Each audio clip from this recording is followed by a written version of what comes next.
ये बात आप जरूर स्वीकार करें कि सोते समय आपको बहुत सावधान रहना है। और प्रायः गलती सोते समय करते हैं उपासक की, कोई प्रपंच की बात याद करते हुए या मोबाइल देखते हुए या कोई गंदी चेष्टाओं का आपकी रात बेकार चली जाएगी। अगर गंदी चेष्टा हो गई तो सुबह भी बेकार हो जाएगी, दिन भी बेकार हो जाएगा, निरुत्साहित हो जाओगे। सोते समय आपको समय नहीं देना व्यर्थ चिंतन का। उसी समय विषय चिंतन होता है, उसी समय विषय भोग की आकांक्षा जागृत होती, उसी समय विषय देखने की इच्छा होती। मोबाइल है तो जिस समय आप अपनी शैया पर जाएं स्विच ऑफ कर दें। उसमें मैसेज घंटी आने का कोई भी रास्ता मत रखें। मान लीजिए आप उपासक हैं भगवत प्राप्ति के, 30-35 वर्ष ये नहीं था तो सब मर नहीं गए थे। और बोले इमरजेंसी, जब इसकी 30-35 वर्ष से पहले इसकी कोई रचना नहीं थी, मुझे लगता है, क्योंकि 30-35 वर्ष में ही इसका विस्तार देखा है। नहीं तो कभी किसी के पास मोबाइल नहीं। कोई बड़े अधिकारी तो इतना बड़ा वो, इतना बड़ा वाला वो ऐसे रखते थे। नहीं तो मोबाइल तो हमें लगता है 30-35 वर्ष। तो फिर इमरजेंसी कैसे चलती थी? कैसे चलती थी इमरजेंसी? और आप ब्रह्मा हो क्या कि इमरजेंसी संभाल लोगे? स्विच ऑफ करो। जो सब इमरजेंसी संभालने के लिए तैयार, रात दिन न सोता है, वो हर समय जागृत रहता है, वो हमारा आराध्य देव है। स्विच ऑफ करो, चिंतन लगाओ श्री जी का। ये जो रात्रि के शयन के समय मोबाइल में इधर उधर दृश्य देखने हैं, अपने सर्वनाश का बीज बोना है। मान लो, हमारी प्रार्थना मान लो, ये उस समय मन आपको परेशान करेगा जब कमरे की सिटकिनी अंदर से बंद होगी। सबसे प्रार्थना है रात्रि के शयन के समय। तो बोले फिर ठीक है 10 बजे तक देख लेंगे मोबाइल, इसके बाद शयन के समय भजन कर लेंगे। होगा ही नहीं। क्या तुम देखना चाहते हो? प्रिया प्रीतम के सिवा और कुछ क्या देखना चाहते हो?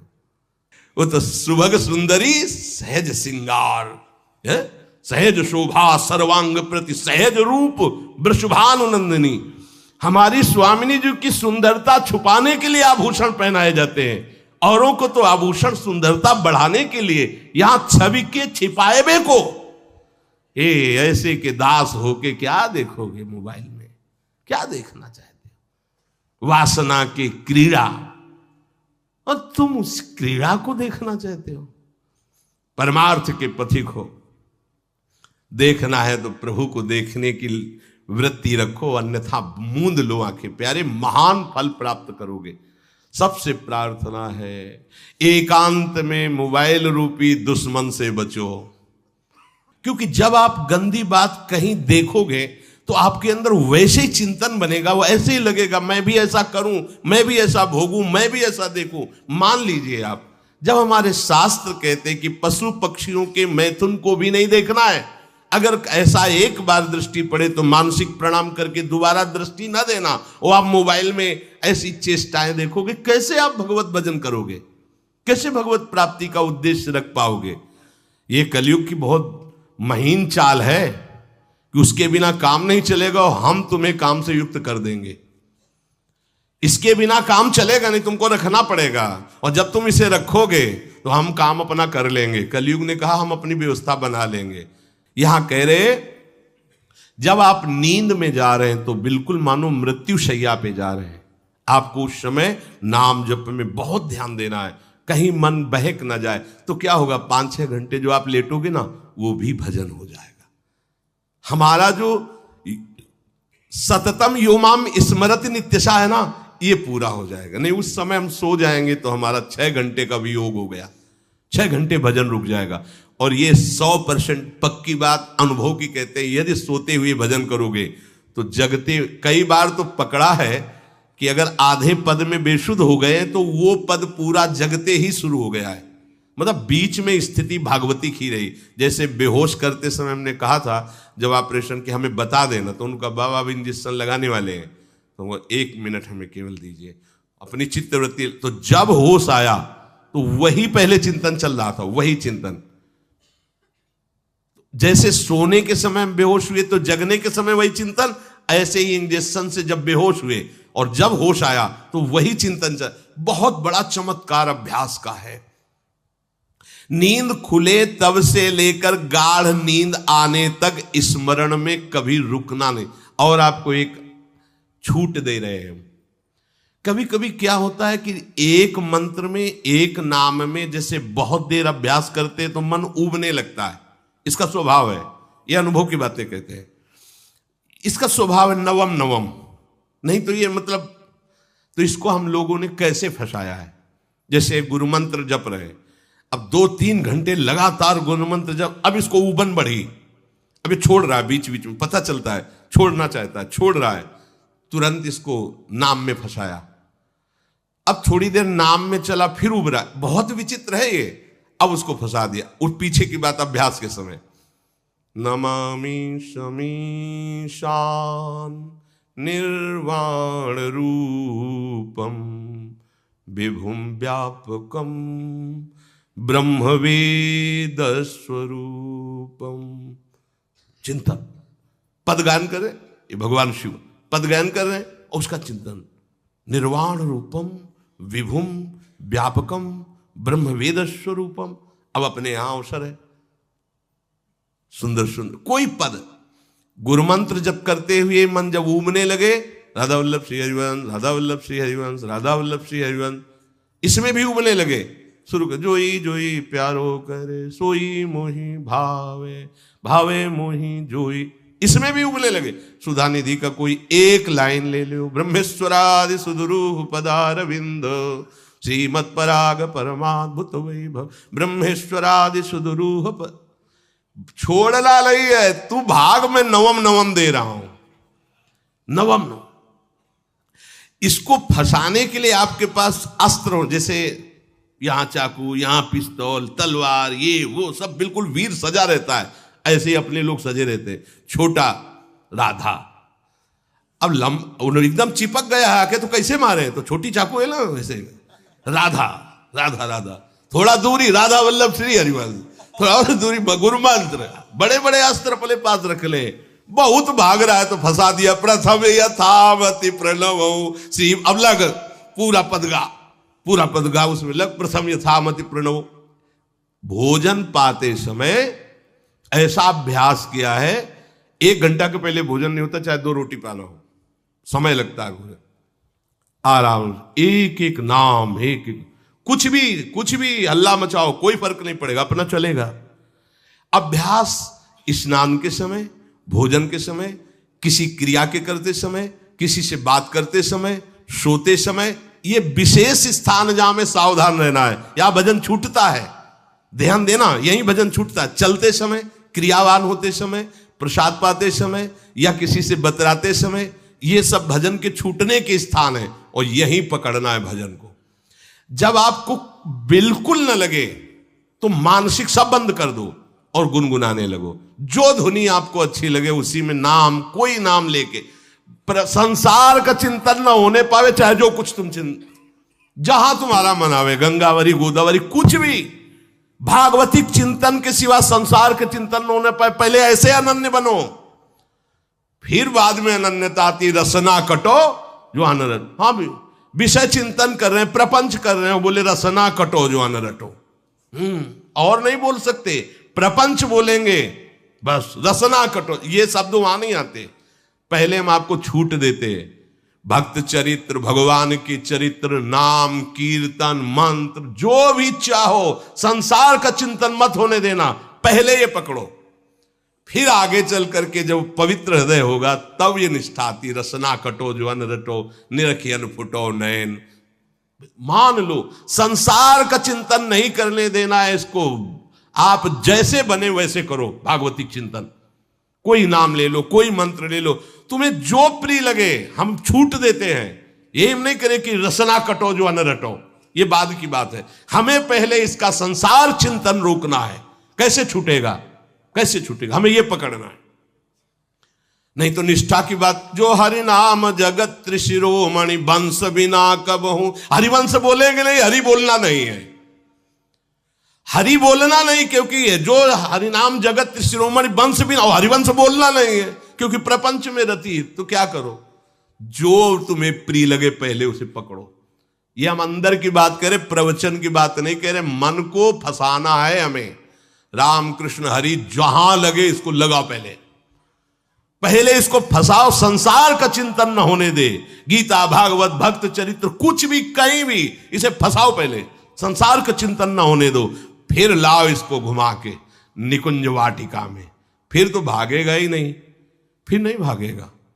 अब सीधे निकुंज वाटिका में किसी महाभाग्यशाली गुरु आश्रित का लगेगा, अन्यथा बहुत प्रपंची मन है। आप आश्रय इधर का लोगे, प्रपंच का चिंतन करोगे, बात बनेगी नहीं। चिंतन छोड़ना है हमें, जैसे बने तैसे संसार का चिंतन छूट जाए तो हम विजय को प्राप्त होंगे। ध्यान दीजिए, इस परमात्म तत्व को वही प्राप्त कर पाता है जिसका राग बीत गया है, खत्म हो गया है, वैराग्यवान। ज्यादा परिश्रम नहीं है वैराग्य में, विवेक नहीं होने के कारण हम वैराग्य नहीं धारण कर पाते। हम बाहरी बातों को वैराग्य ले लेते हैं, ऐसा कपड़ा बदल लेना या कपड़ा ना पहनना या लौकी का कमंडल, मिट्टी का पात्र, तो हम अपने को वैरागी। बात यहां नहीं रुकेगी। वैराग्य का इतना ही मतलब नहीं, ये भी एक बाह्य अंग है वैराग्य का, पर वैराग्य का सच्चा स्वरूप है वीतरागा। कहीं कुछ भी अच्छा नहीं लग रहा, कोई भी सुख आकर्षित नहीं कर रहा, लोक लोकांतर की प्रतिष्ठा, मान, सुख, ऐश्वर्य, व्यक्ति, कुछ अच्छा नहीं। राग खत्म हो गया। ऐसा उस अक्षर ब्रह्म को, अविनाशी तत्व को जान पाता है। जगते भयो फिरे बैरागी। जैसी हरिवंश प्रपंच बंच सब ये काल ब्याल को खायो। हालत यह है कि जैसे सांप ने मेढक को पकड़ रखा और मेढक सामने पतिंगा को, कीड़े को पकड़ना चाहता है। उसे यह पता नहीं कि मैं खुद किसी का कवल बन चुका हूं, वो एक झटके में मुझे अपने पेट में ले जाएगा। ऐसे ही हम सब हैं, काल के द्वारा ग्रसित है। काल ने हमें पकड़ रखा है, पर हम भोग भोगना चाहते हैं। हम नाना प्रकार की मान प्रतिष्ठा पाना चाहिए, ये पता नहीं एक झटके में हमारा अस्तित्व ही खत्म हो जाएगा। जिनके अंतःकरण में किसी भी व्यक्ति, वस्तु, स्थान, पद, प्रतिष्ठा का राग ही नहीं रह गया है, उसे कहते हैं वैराग्यवान। वीतरागाः, राग ही नहीं है।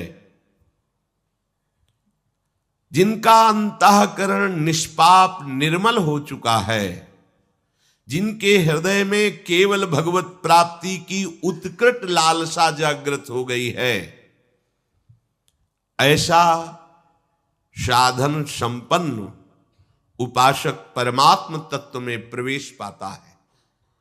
अध्यात्म मार्ग की ऊंचाई पर वो स्थित हो जाता है। यदि छंतु ब्रह्मचर्यम चरंती, जिनकी इच्छा एकमात्र भगवत प्राप्ति की है, यदि छंतो, तो उनको क्या करना होगा? ब्रह्मचर्यम चरंती, ब्रह्मचर्य का पालन करना होगा। प्रत्येक इंद्रियों का निर्विषय हो जाना वास्तविक ब्रह्मचर्य है।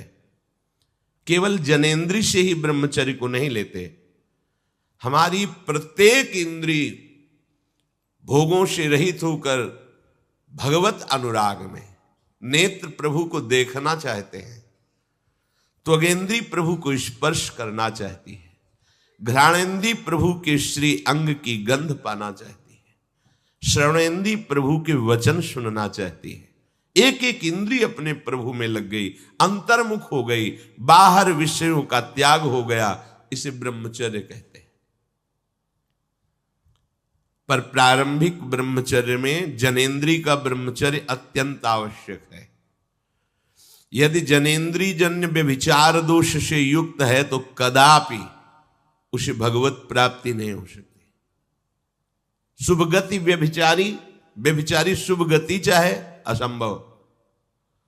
और भगवत मार्ग में सबसे बड़ा दुश्मन यही व्यभिचार दोष है, काम। इसी से हमारा हृदय मलिन होता रहता है, अंधा बटे और पड़ा चबाए वाली दशा रहती है। कहते हमें 50 वर्ष हो गए। अरे 50 जन्म हो जाए, तुम व्यभिचार करो, गंदी बातें करो, गंदे चिंतन करो, सो समय व्यतीत कर, अनंत जन्म व्यतीत हो गए, भगवत प्राप्ति हुई क्या? 50 वर्ष से भगवत प्राप्ति हो जाएगी क्या? 5 मिनट काफी है भगवत प्राप्ति में, एक बार नाम काफी है। वो स्थिति तो लाओ। बार बार बहिर्मुख वृत्तियों के द्वारा विषयों में सुख बुद्धि कर लेने से हमारा सारा का सारा अध्यात्म चिंतन बदलता रहता है, इसलिए लाभ नहीं मिल पाता, एक रस चिंतन नहीं रह पाता। बार बार विक्षेपी विषय करते रहते हो, हम सहते रहते हैं और भोगते रहते हैं। एक बार तो हिम्मत करके उठो, अब लो नशानी अब ना नशई हो, एक बार तो दृढ़ बनो। बस मन के अनुकूल चलने की बात को तुम्हें रोकना होगा, तभी तुम्हारे अंदर यदि क्षंतो, ऐसी इच्छा जागृत होगी।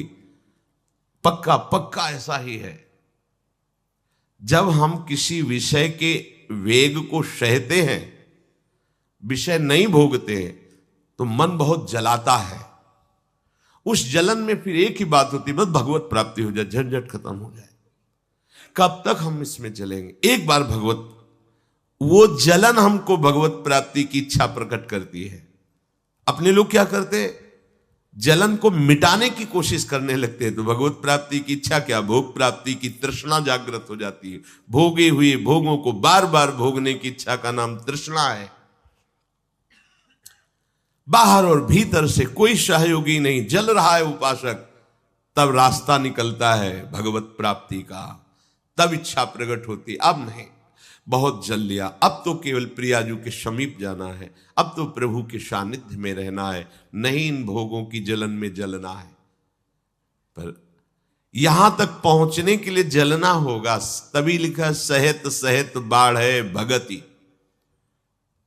तास्तिति क्षस्व भारत, क्योंकि आगमा पाइनो अनित्यास, ये नाशवान काम क्रोध आदि तुम्हें प्रेरित करेंगे, तुम इनके वेगों को सह जाओ।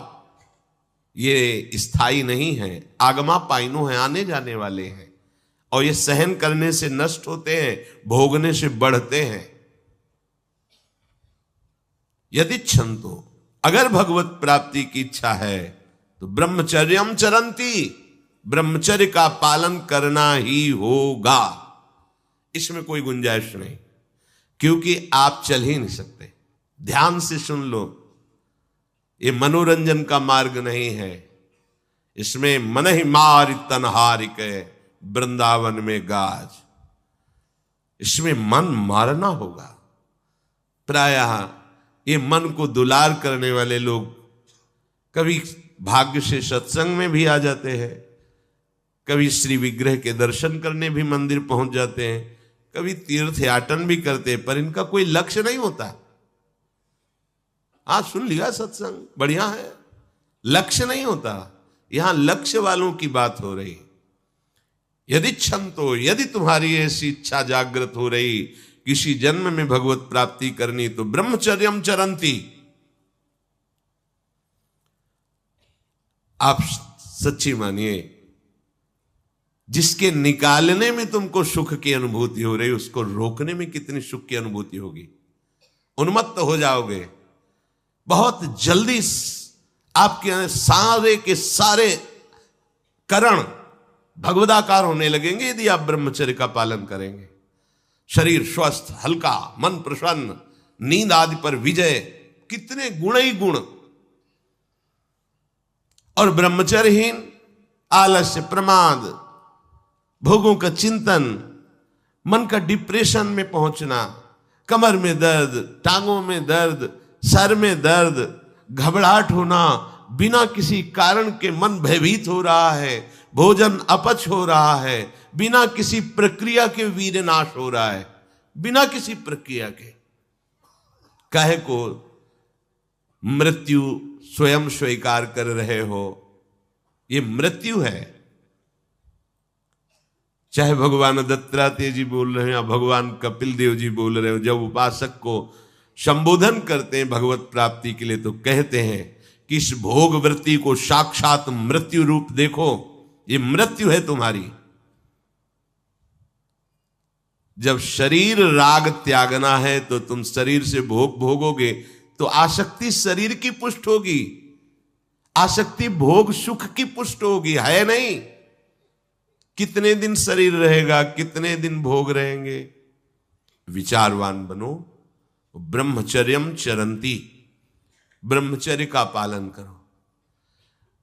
उपासक जो ब्रह्मचारी होता है उसका खिला हुआ चेहरा रहता है, जैसे कमल खिला हुआ, बिना किसी कारण के उसकी मुख मुद्रा में प्रसन्नता होती है। जो ब्रह्मचर्यहीन होता है बुझा हुआ चेहरा होता है, तेजहीन, बिना किसी कारण के वो शोकग्रस्त लगता है। बैठा है, आपको लग रहा है शांत है, लेकिन आप चेहरे को देखो, वो एक शोकग्रस्त है, कुम्हलाया हुआ चेहरा, अशांत चेहरा। मुख प्रसन्न, तन तेज विराजा, यह है ब्रह्मचर्यम चरंती, भगवत आराधन संपन्न उपासक का।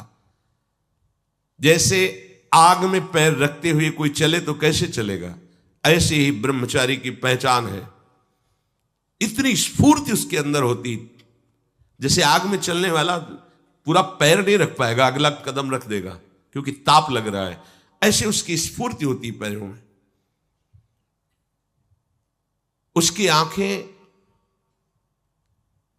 एकाग्र रहती है, चंचलता इधर उधर या बार बार झपकना यह विषयी पुरुष का लक्षण है।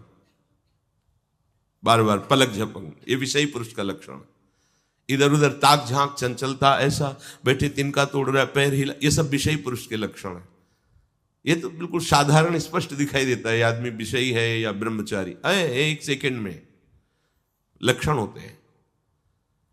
आपको जब भगवत मार्ग का अवसर मिला है तो गृहस्थ हो, संतान हो गई, ब्रह्मचर्य से रहो। नहीं चाहिए संतान तो भ्रूण हत्या, गर्भ हत्या जैसे महापाप करने की क्या जरूरत है।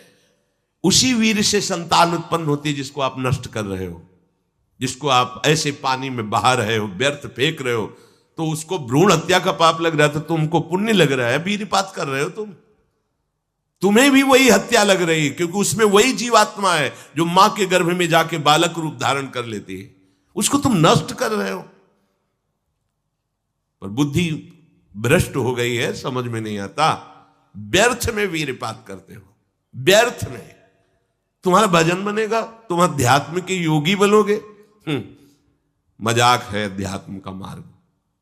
होश में हो जाओ, ये मन के दुलार को बंद करो। जब तक इच्छा ही नहीं भगवत प्राप्ति की तो फिर तुम कैसे भगवत प्राप्ति कर पाओगे। भगवत प्राप्ति की इच्छा कैसे होगी जब तुम्हारी इस तरह से निंदनीय वृत्तियां हैं। इंद्रियों को दुलार कर रहे हो, मन को दुलार कर रहे हो, भगवत प्राप्ति चाहते हो, आचरण नीच और चाहते हो उच्च पदवी। सावधान हो जाओ।